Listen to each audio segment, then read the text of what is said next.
ኢትዮጵያ ውስጥ እንደ እርግማን ይቆጠር ነበረ። እንደ እርግማን የሚያስበውን ሕሳቤ ብሬክ አድርገነዋል። የለም አሁን እርግማን አይደለም። ነገር ግን ከፍተኛ የውጭ ምንዛሪ አምጥቶ ለመስፈንጠር ሊያግዘን ይችላል። ምን ከሆነ የማዕድን ሪሶርስ the resource is the property of the citizen ይባላል። ፕሮፐርቲው የማህበረሰቡ ነው። ማዕድን የሲቲዝኑ ሀብት ነው።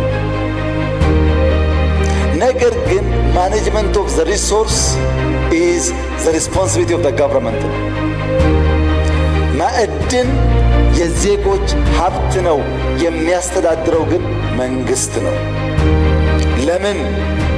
ማዕድን ዩኒቨርሳል አይደለም። ውስን አላቂ አንድን ማህበረሰብ የሚያስፈነጥር ስለሆነ የህዝብ ሀብት ነው። የሚያስተዳድረው መንግስት ነው። የሚያነቃቃው ግን ሁለንተናዊ የኢኮኖሚክ እድገትን ማረጋገጥ ነው።